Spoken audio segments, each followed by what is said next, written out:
Hello friends, जय हिंद। आज मैं आपको मानक प्रणाली से हिंदी स्टेनोग्राफी सिखाऊंगा। मानक प्रणाली सबसे सरल प्रणाली मानी जाती है। वे सभी स्टूडेंट्स जिन्होंने इंग्लिश स्टेनोग्राफी पिटमैन स्क्रिप्ट से सीखी है, उन्हें मानक प्रणाली से ही हिंदी स्टेनोग्राफी सीखनी चाहिए। मानक प्रणाली और पिटमैन के लगभग 90% नियम कॉमन होते हैं, जिसकी वजह से ये कम दिनों में अच्छे से सीखी जा सकती है। मेरा प्रयास रहेगा आपको सरल से सरल तरीके से सिखाया जाए। सीखने के लिए आपको स्टेनो पेंसिल और स्टेनो नोटबुक का इस्तेमाल करना चाहिए।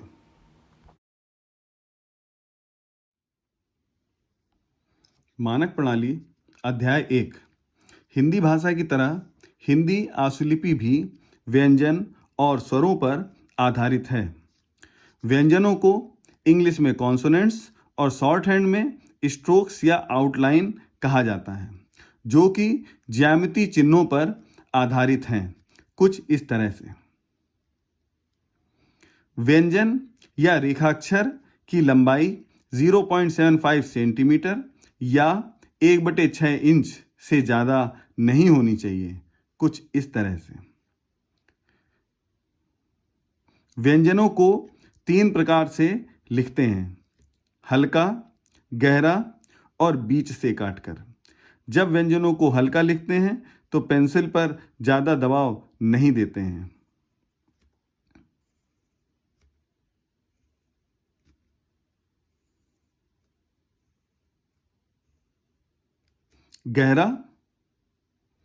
गहरा लिखते समय पेंसिल पर दबाव देते हैं।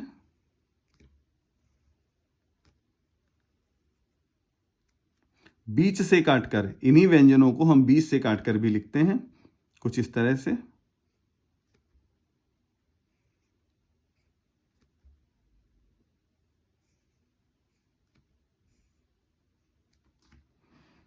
व्यंजन 3 प्रकार के होते हैं: सरल व्यंजन रेखा, स्ट्रेट कॉन्सोनेंट लाइन, जो बिल्कुल सीधी होती है, इस तरह की।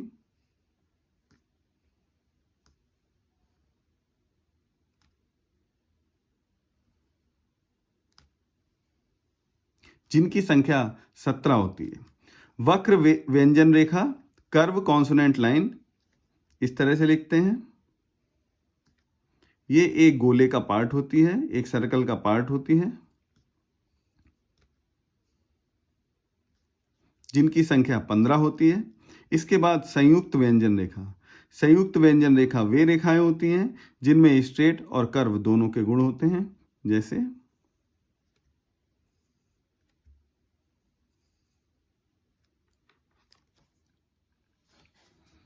ध्वनि के आधार पर व्यंजनों को 3 प्रकार से बांटा गया है।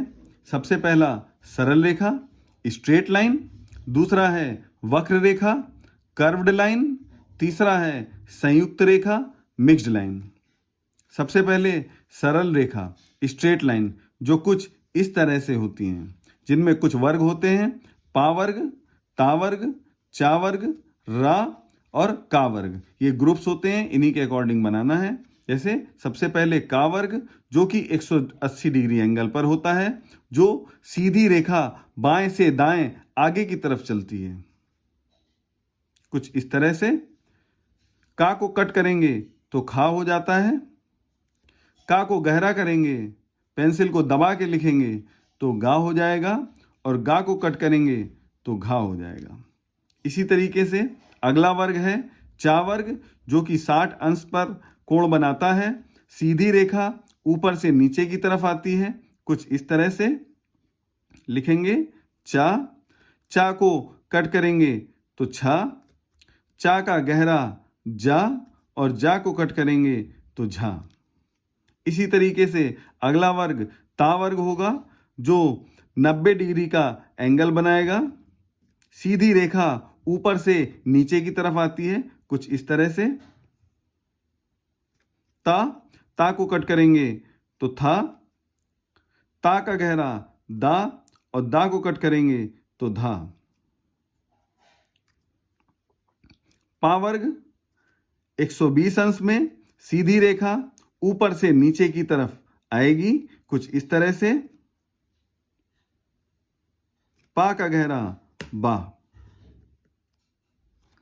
वक्र रेखा कर्व लाइन वे रेखाएं होती हैं जो कि किसी सर्कल या वृत्त का पार्ट होती हैं जिन्हें कट करके प्राप्त किया जाता है कुछ इस तरह से। अगर ये कट किया जाएगा तो ये पार्ट ला कहलाएगा, ये पार्ट रा कहलाएगा, ये पार्ट फा या भा कहलाएगा, ये पार्ट शा और जा कहलाएगा। इसी तरीके से इसमें यहाँ पर टा वर्ग प्राप्त होगा, ये पार्ट माँ कहलाएगा, ये पार्ट सा कहलाएगा और ये पार्ट ना अड़ा और अंगा कहलाएगा। देखते हैं टा वर्ग वक्र रेखा ऊपर से नीचे की तरफ आती है, ये पार्ट है। टा को कट करेंगे तो ठा मिलेगा। इसी तरीके से टा को गहरा लिखेंगे तो डा मिलेगा और डा का गहरा ढा होगा। अन्य वक्र रेखाक्षर और रेखाक्षर हैं, जैसे फा ऊपर से नीचे की तरफ लिखते हैं जो कि यहाँ से लिया गया है। फा का गहरा भा होता है। उसके बाद अगला ना या ड़ा जो कि यहाँ से लिया गया है, ये आगे की तरफ बनने वाला अक्षर है। ना या ड़ा का गहरा अंगा होता है। इसी तरीके से माँ आगे लिखने वाला अक्षर है। सा ऊपर से नीचे की तरफ लिखा जाएगा। दो दिशाओं वाले शब्द ऊपर से नीचे और नीचे से ऊपर।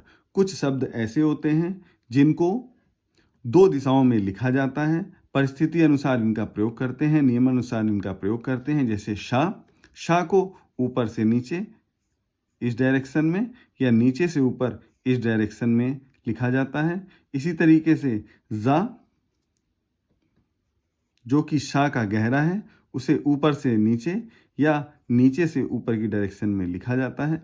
इसी तरीके से ला शब्द नीचे से ऊपर की डायरेक्शन में या ऊपर से नीचे की डायरेक्शन में लिखा जाता है, जो आगे नियम बताए जाएंगे उसके अकॉर्डिंग। सरल और वक्र रेखा दोनों व्यंजन रा अड़ा या ढा, ये ऐसे शब्द हैं जो सरल और वक्र दोनों व्यंजन होते हैं। जैसे रा को 30 डिग्री एंगल पर सरल रेखा पर भी लिखा जाता है और कर्व रेखा में ये पार्ट लिया जाता है।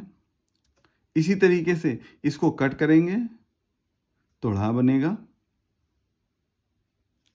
इसके बाद संयुक्त हुक या वृत्त, संयुक्त रेखा मिक्स्ड हुक और सर्कल कॉन्सोनेंट्स, ये ऐसे कॉन्सोनेंट्स होते हैं जिनमें सरल रेखा और वृत्त रेखा दोनों के गुण होते हैं। पहले बताया था इनकी संख्या 3 होती है। सबसे पहले या, यहाँ पर हुक लगा होता है, इसका डायरेक्शन ऐसे होगा जो कि 30 डिग्री एंगल पे लिखा जाएगा। फिर वा, इसका डायरेक्शन ऐसे होगा जो कि 30 डिग्री एंगल पे लिखा जाएगा। हल्के शब्द होते हैं। इसी तरीके से हा, इसके आगे एक सर्कल लगा होता है, ये भी 30 डिग्री एंगल पे लिखा जाता है। लेकिन हा दो प्रकार के होते हैं, एक नीचे से ऊपर लिखने वाला और एक ऊपर से नीचे लिखने वाला जो कि 60 डिग्री पर होता है। सभी व्यंजनों को अच्छे से समझने के बाद इस पूरे व्यंजन जो कि का से लेकर हा तक लिखे हैं, इनकी कम से कम एक एक पेज प्रैक्टिस करनी चाहिए। उसके बाद इस अध्याय 1 के अभ्यास 1.1 और 1.2 जिसमें आशुलिपि में लिखकर अभ्यास करें। ये शब्द रा के बगल में किसी कॉपी या रजिस्टर में रा के बगल में रा शॉर्ट हैंड में लिखकर कम से कम 3 लाइन अभ्यास करना चाहिए। उसके बाद अभ्यास 1.2 पढ़ें, लिखें तथा अभ्यास करें। दिए गए शब्द को पहचानना चाहिए और उसकी भी कम से कम 3 लाइन प्रैक्टिस करनी चाहिए। इसकी आंसर की आपको अगले वीडियो के अंत में लगी मिलेगी। धन्यवाद।